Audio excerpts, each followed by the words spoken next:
Ini merupakan konten hasil kerjasama antara Pinter Politik dan NU Online. Kita semua di sini sebagai wujud toleransi kita dan solidaritas kita sebagai umat beragama dan satu bangsa. Perkenalkan Vini Apriani, salah satu anggota Detasemen Wanita Barisan Ansor Serbaguna atau Banser saat melakukan pengamanan ibadah di Gereja Katedral Jakarta pada perayaan Paskah tahun 2019 lalu. Well, siapa yang tak kenal Banser? Ya, badan semi-otonom yang berada di bawah naungan Gerakan Pemuda Ansor atau GP Ansor ini memang sudah tak asing lagi di telinga masyarakat Indonesia. Tak hanya rutin ikut serta mengamankan acara-acara lintas agama, para anggota Banser juga kerap terlibat dalam kegiatan-kegiatan kemasyarakatan, mulai dari bakti sosial, pengamanan lalu lintas, hingga penyaluran bantuan saat terjadi bencana alam. Sebagai salah satu afiliasi dari organisasi Islam terbesar Nahdlatul Ulama, jejak dan kiprah GP Ansor dan Bansernya sebenarnya punya pertalian sejarah yang cukup panjang. Organisasi ini bahkan disebut-sebut turut dilahirkan langsung oleh salah satu pendiri NU, Kiai Haji Wahab Hasbullah, di tengah meruncingnya perbedaan pendapat antara golongan ulama tradisionalis dan modernis. Dalam perjalanannya, sepak terjang GP Ansor sendiri juga mengalami pasang surut. Organisasi ini diketahui sempat beberapa kali berganti nama hingga pernah dibubarkan pada masa pendudukan Jepang. Lalu seperti apa sebenarnya sejarah organisasi yang disebut-sebut memiliki 4 juta pengikut ini? Get your coffee and let's get it started.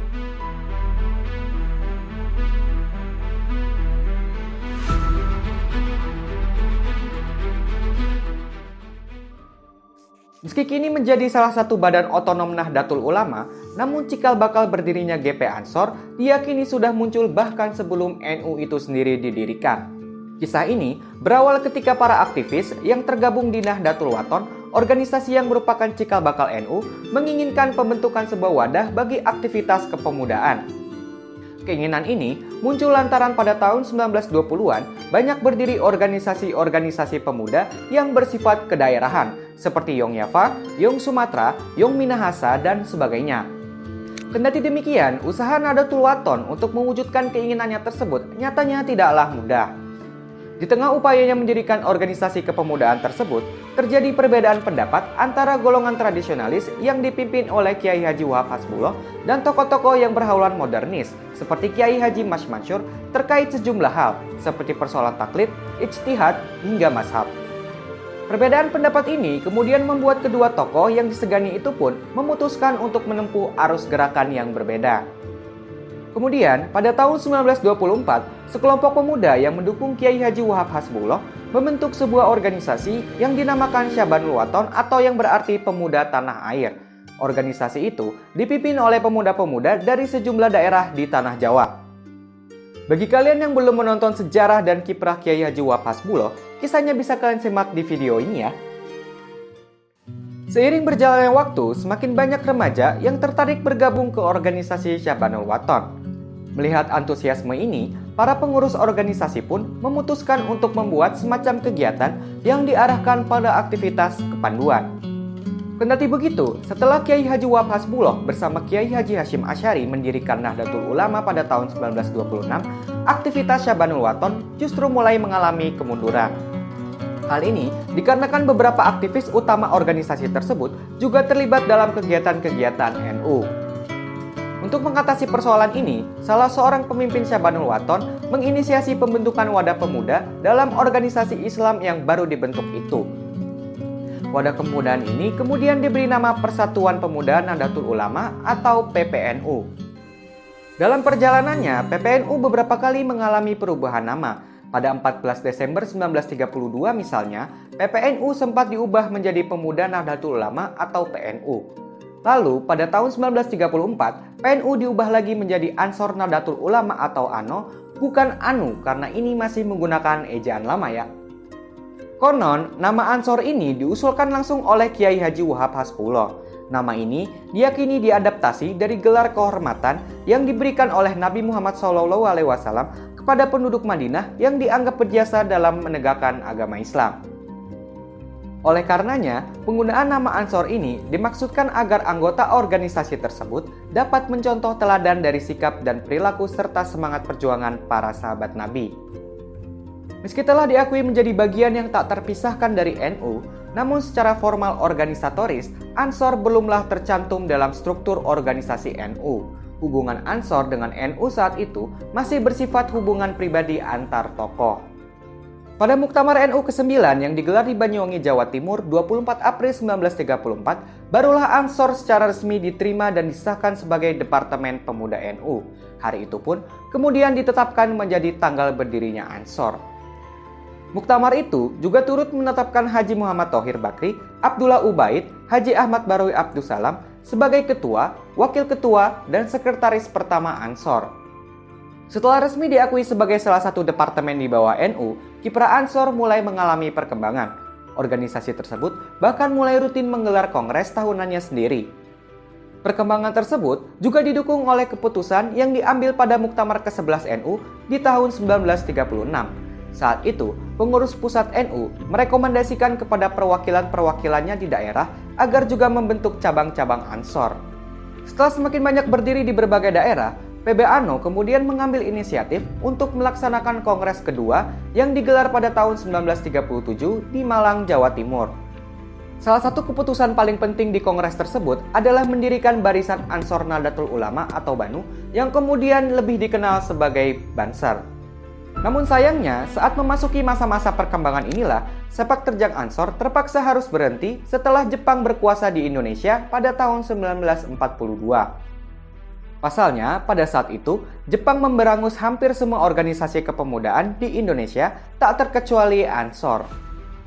Kendati dibubarkan, para anggota organisasi tersebut yang didominasi oleh para santri-santri muda tidaklah berdiam diri menyaksikan negerinya kembali tertindas di bawah belenggu penjajahan. Para santri-santri ini kerap terlibat dalam berbagai upaya memperebutkan hingga mempertahankan kemerdekaan, termasuk dalam pertempuran besar 10 November melawan sekutu di Surabaya. Keterlibatan para santri dalam pertempuran bersejarah itu salah satunya dipantik oleh resolusi jihad yang dikeluarkan oleh PBNU di bawah naungan Kiai Haji Hashim Asy'ari. Kemudian, upaya untuk membentuk kembali organisasi Ansor barulah dibicarakan kembali setelah Belanda mengakui kemerdekaan Indonesia dan merestui pembentukan Republik Indonesia Serikat atau RIS. Wacana ini berawal dari niat salah satu tokoh Ansor Surabaya, Muhammad Husaini Tiwai, yang mengadakan reuni akbar mantan anggota organisasi tersebut. Reuni yang diselenggarakan di kantor PB ANO Jalan Bubutan 6 Surabaya itu pun turut dihadiri oleh Menteri Agama RIS saat itu, Kiai Haji Wahid Hasyim, yang juga merupakan putra dari pendiri NU, Kiai Haji Hashim Asy'ari. Di acara reuni itu, Kiai Haji Wahid Hasyim mengemukakan dua alasan pentingnya membangun kembali organisasi Ansor, yakni untuk membentengi perjuangan umat Islam di Indonesia serta mempersiapkan diri sebagai kader-kader penerus NU. Dari pengarahan Kiai Haji Wahid Hasyim itulah kemudian lahir kesepakatan untuk membangun kembali organisasi Ansor dengan nama baru, yakni Gerakan Pemuda Ansor atau disingkat GP Ansor. Selain itu, status Ansor yang sebelumnya merupakan salah satu departemen dalam organisasi NU kini diubah menjadi badan otonom. Hal ini kemudian memungkinkan GP Ansor untuk menyusun dan mengatur anggaran dasar rumah tangganya sendiri. Setelah dibentuk kembali, Ansor dan Bansernya lebih banyak aktif terlibat dalam kegiatan pengamanan hingga gerakan sosial kemasyarakatan. Selain itu, kiprah GP Ansor dalam panggung politik tanah air pun juga tak bisa dianggap remeh. Ini terbukti dari keterlibatannya dalam membela Pancasila ketika ideologi negara tersebut dianggap terancam oleh kebangkitan Partai Komunis Indonesia atau PKI. Tak hanya dalam periode tersebut, signifikansi GP Ansor sebagai penjaga Pancasila pun nyatanya terpelihara hingga hari ini. Hal tersebut terlihat dari sikap organisasi yang kerap paling depan ketika menghadapi pihak-pihak yang dianggap membahayakan kebinekaan dan nilai-nilai Pancasila. Bukan sekedar di level organisasi, sikap toleransi dan menghargai perbedaan yang dianut oleh GP Ansor faktanya juga dijunjung tinggi oleh tiap-tiap anggotanya. Salah satu cerita paling legendaris mengenai sikap kesatria pembela toleransi tersebut ditunjukkan oleh Rianto, seorang anggota Banser cabang Mojokerto di Jawa Timur. Dikisahkan, Rianto yang saat itu mendapat tugas menjaga gereja Ebenezer tewas karena memeluk bom demi melindungi jemaat dari serangan teror malam Natal tahun 2000 silam. Berkat pengorbanannya tersebut, tak heran jika kemudian Riyanto dianggap sebagai salah satu simbol toleransi antar umat beragama di tubuh NU, khususnya GP Ansor.